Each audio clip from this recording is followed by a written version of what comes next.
What's good? How you doing? What's up, everybody? Welcome back to more CSGO news and the breakdown of the ESL Pro Tour announced a couple days back. I wanted to wait for what other people were going to say about this because it came with a lot of concerns. With the first initial announcement, yes, it's been announced officially, guys. This will be an ESL Pro Tour partnering up alongside ESL and DreamHack. Together, they bring us 20 tournaments, around $5 million in prize pools across 2020, and it was great. When you first heard that, you thought, wow, this is insane. It's one of the biggest circuit announcements in all of esports. This is great for CSGO. What could the catch be? Because as all good things in CSGO come with, they come with a catch, and this one certainly had it. Now, rumors, not even rumors, it's pretty straightforward, guys. It will be a semi-exclusive league, it does seem, for at least a few teams out there, because a part of this tour does include ESL Pro League, and apparently those teams inside the Pro League will be exclusive to some nature to the tour itself. Along with that, they actually made a statement about this exclusivity, and thanks to Decay as well. I will link his sources down for you guys, where they actually do say, beginning January 1st, 2020, all member teams of Pro League shall not play in other Counter-Strike leagues.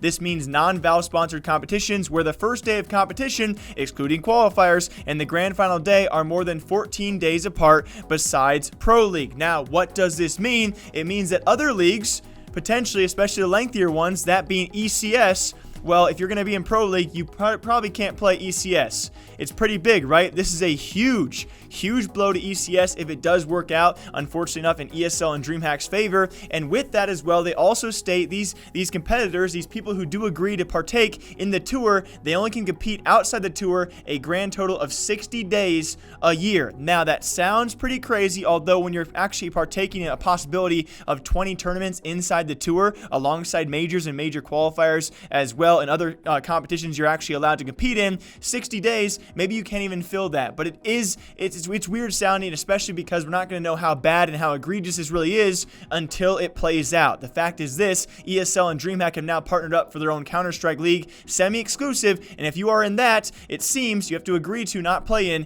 ECS or other Counter-Strike leagues as well, and this could be the slow rise of a semi-franchise league. And also, according to Decay, guys, apparently 2 teams have yet to agree to this exclusive league. I'm not really sure who those 2 teams are. Also, according to Richard Lewis, on top of all of this, guys, there's more talks about how much money is possibly being offered to these teams, whether it's in form of upfront sums or revenue share for this league. As many of us do know, we talked about in yesterday's episode, potentially now it's come forward as I think a lot of you guys probably knew already, it's tough to make money in CSGO. How can these orgs actually be here for a long-term deal? If they agree to actually join ESL Pro Tour, they could actually have some rev share or some sums given to them if they do agree to the exclusive deal to only participate in that franchise league. I'm not really sure whether I'm going to call it a franchise or not, or in that Pro Tour alongside other Valve sanctioned events such as the Major. So it's very weird going forward what this might mean for several teams out there who are not going to partake in the Pro Tour, which includes a lot of big events out there, 20 tournaments, $5 million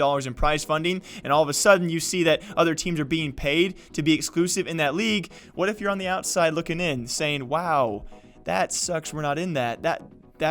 I'm concerned, especially when we compare exclusivity to what Blast Pro was trying to do, because when Blast Pro was trying to do it, everyone was all against it, myself included, because I kind of go with what a lot of you guys think. I'm the rally guy. You know, if you guys say something, I might back you up on it, you know, typically because I get scared of large crowds. But when Blast Pro did this with Refresh Entertainment, we were all against the way they maybe could shift towards future taking over bigger events, or at least more events out there, and now all of a sudden ESL and DreamHack are doing it, and I don't see that same sentiment. I see a lot of people out there saying this could be the future of CSGO, and I am very curious what you guys think about this, because there might be a split in the Rift. I have not seen the overall opinions about this so far, in terms of I'm not really sure which way you guys are leaning, but there could be a semi-franchise league coming to CSGO next year, less than 3 months away, or 3 to 4 months away as we do approach it. It could be 20 tournaments long, and teams who are in it could be exclusive to that league only. ECS, what are they going to do? What are we going to do for tinier events out there if these teams just choose to only compete in the Pro Tour and the majors? Because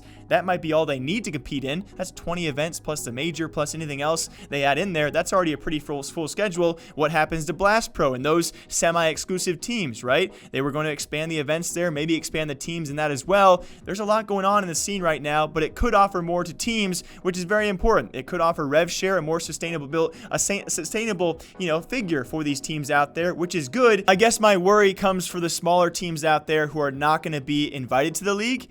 and hopefully they'll still have to qualify through a bunch of qualifiers, and all of a sudden if they can't make it through qualifiers, what do you do then? So it seems that being an ESL Pro League team has now become more important than ever, and you could be benefiting greatly because of that. So we're going to see how this actually does progress, guys. Leave your thoughts and comments down below. As of right now, we know so few details because the crazy CEO has now also come out. We touched on this a few days ago, guys, and he talks about a Valve-sanctioned sponsored franchise league, which could be $2 million buy-ins. So is this that? I don't think so. So I'm not really sure what Antonio was talking about. Lots of things coming. We'll break it down here as it does, guys. Let's relax. We'll ease into it. CSGO, we're forever strong, hopefully. Cross your fingers. I'll see you guys back here sometime shortly with our esports and gaming news. Until then, take care of yourselves and enjoy the major matches.